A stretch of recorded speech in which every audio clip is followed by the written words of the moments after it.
നമസ്കാരം.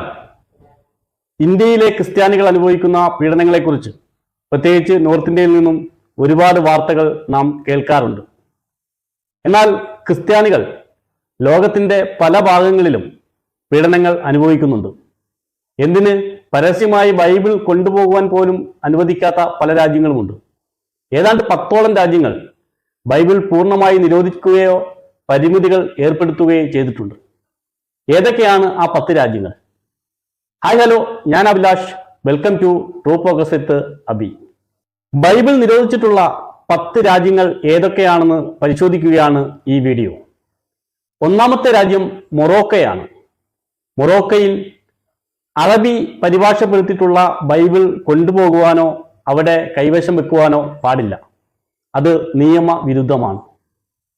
മതപരിവർത്തനം അവസാനിപ്പിക്കുന്നതിന്റെ ഭാഗമായിട്ടാണ് ഇത്തരത്തിലുള്ളൊരു നടപടി മൊറോക്ക സ്വീകരിച്ചു വരുന്നത്. മൊറോക്കയിലെ ക്രിസ്ത്യൻ കുട്ടികൾക്ക് മത പഠനം പോലും ലഭിക്കുന്നില്ല എന്നുള്ളതാണ് വസ്തുത.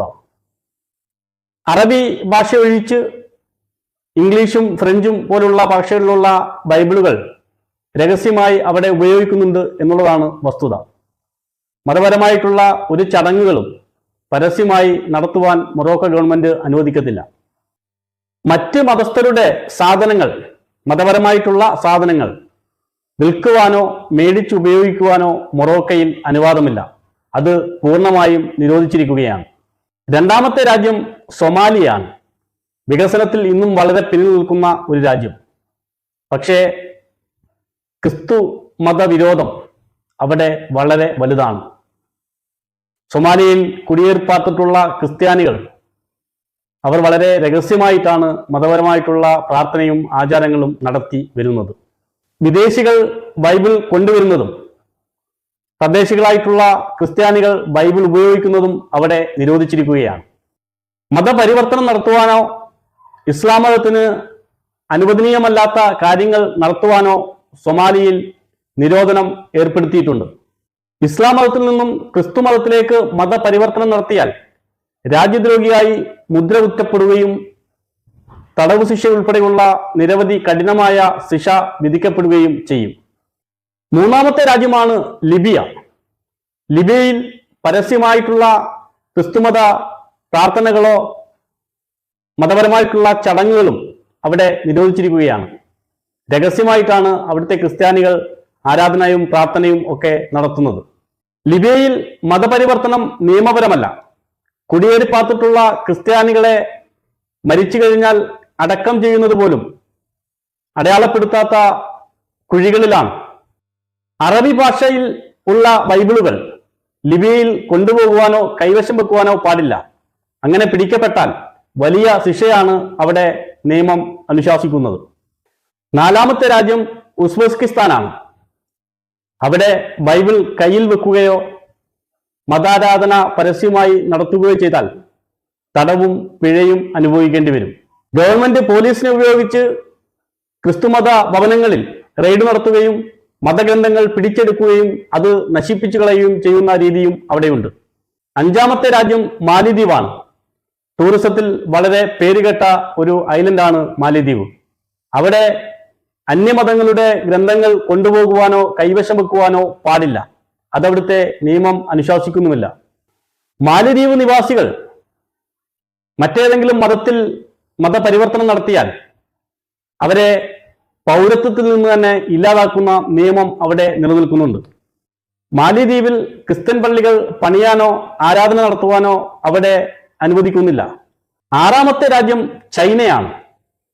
ചൈനയിൽ ക്രിസ്തുമതം വളർത്താതിരിക്കുവാനുള്ള എല്ലാ നടപടികളും ഗവൺമെന്റ് കർശനമായി നിയന്ത്രിച്ചുകൊണ്ടിരിക്കുകയാണ്. ഓൺലൈനിൽ ബൈബിൾ ഡൗൺലോഡ് ചെയ്തെടുക്കാൻ പോലും അവിടെ അനുവാദമില്ല. ബുക്ക് സ്റ്റാളുകളിൽ ബൈബിളുകൾ വിൽക്കുവാൻ അനുവദിക്കത്തില്ല. ചൈനീസ് ഗവൺമെന്റ് ചില പള്ളികൾക്ക് ലൈസൻസ് കൊടുത്തിട്ടുണ്ട്. ആ പള്ളികളിൽ മാത്രമേ ബൈബിൾ ലഭിക്കുകയുള്ളൂ. ഏഴാമത്തെ രാജ്യം ഉത്തര കൊറിയയാണ്. മറ്റു മതങ്ങൾക്ക് പ്രവർത്തിക്കുവാനുള്ള സ്വാതന്ത്ര്യം തീരെ തന്നെ ഇല്ല എന്ന് ഉത്തര കൊറിയയെക്കുറിച്ച് പറയേണ്ടി വരും. വേറെ ഒരു മതാരാധനയും ഉത്തര കൊറിയയിൽ അനുവദനീയമല്ല. ബൈബിൾ കൈവശം വെക്കുവാനോ വീട്ടിൽ സൂക്ഷിക്കുവാൻ പോലും ഉത്തര കൊറിയയിൽ നിയമം അനുശാസിക്കുന്നില്ല.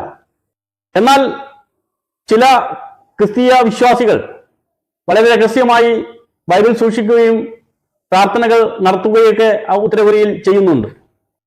എട്ടാമത്തെ രാജ്യം സൗദി അറേബ്യയാണ്. സൗദി അറേബ്യയെ സംബന്ധിച്ച് ഇസ്ലാം മത നിയമം നിലനിൽക്കുന്ന ഒരു രാജ്യം കൂടിയാണ് സൗദി അറേബ്യ. സുവിശേഷ പ്രവർത്തനങ്ങൾക്കായിട്ട് ബൈബിൾ സൗദി അറേബ്യയിൽ കൊണ്ടുപോകുവാൻ നിയമം അനുശാസിക്കുന്നില്ല. പൊതുസ്ഥലത്ത് മറ്റു മതങ്ങളുടെ മതാരാധനയോ മതചടങ്ങുകളോ നടത്തുവാൻ സൗദി അറേബ്യ അനുവദിക്കത്തില്ല. എന്നാൽ വിദേശികളായിട്ടുള്ള ആയിരക്കണക്കിന് പേർ ഞായറാഴ്ചകളിൽ ക്രിസ്തീയ ഭവനങ്ങളിൽ ഒത്തുചേരുകയും ആരാധനകൾ നടത്തുകയും ബൈബിളുകൾ കൈവശം വെക്കുകയൊക്കെ ചെയ്യുന്നുണ്ട്. പക്ഷെ അതൊന്നും പരസ്യമായി ചെയ്യുവാൻ സൗദി അറേബ്യ അനുവദിക്കത്തില്ല. മത പരിവർത്തനത്തിനോ മറ്റു മതങ്ങളുടെ പ്രചരണത്തിനോ ഒക്കെ അവിടെ വധശിക്ഷ വരെ ലഭിച്ചേക്കാവുന്ന കുറ്റമാണ്. ഒമ്പതാമത്തെ രാജ്യം യമനാണ്. ക്രിസ്ത്യാനികൾ വളരെയധികം കഷ്ടപ്പെട്ട് ജീവിക്കുന്ന ഒരു രാജ്യം എന്ന് വേണമെങ്കിൽ പറയാം. ഒരുപാട് പീഡനങ്ങൾ സഹിച്ചാണ് യമനിലെ ക്രിസ്ത്യാനികൾ കഴിയുന്നത് എന്നതാണ് വസ്തുത. ബൈബിൾ അവിടെ പരിപൂർണമായും നിരോധിച്ച ഒരു മതഗ്രന്ഥമാണ്. പരസ്യമായി മത ചടങ്ങുകളോ മതാരാധനകളോ നടത്തുവാൻ പാടില്ല. പത്താമത്തെ രാജ്യം അഫ്ഗാനിസ്ഥാനാണ്. ക്രിസ്തുമതത്തെ നിയമപരമായി ഒരു മതമായി അവർ അംഗീകരിക്കുന്നില്ല എന്നുള്ളതാണ് വസ്തുത. ബൈബിളുകൾ പിടിച്ചെടുക്കുകയും അത് നശിപ്പിക്കുകയും ചെയ്യുന്നത് അഫ്ഗാനിസ്ഥാനിൽ നിത്യ സംഭവമാണ്. മതപരിവർത്തനം പരിപൂർണമായി നിരോധിച്ച രാജ്യമാണ് അഫ്ഗാനിസ്ഥാൻ. പരസ്യമായി മതപരമായിട്ടുള്ള കാര്യങ്ങൾ സംസാരിക്കാൻ പോലുമുള്ള സ്വാതന്ത്ര്യം അഫ്ഗാനിസ്ഥാനിൽ ലഭിക്കുന്നില്ല എന്നുള്ളതാണ് വസ്തുത. ലോകത്തിലെ ഏറ്റവും കൂടുതൽ ആളുകൾ വായിക്കുകയും വിശ്വസിക്കുകയും ചെയ്യുന്ന മതഗ്രന്ഥമാണ് ബൈബിൾ. എന്നാൽ ലോകത്തിലെ 10ഓളം രാജ്യങ്ങളിൽ ബൈബിളുകൾ നിരോധിക്കുകയും അത് പരസ്യമായി കൊണ്ടു നടക്കുവാനോ ആരാധന നടത്തുവാനോ കഴിയുന്നില്ല എന്നുള്ളതാണ് വസ്തുത.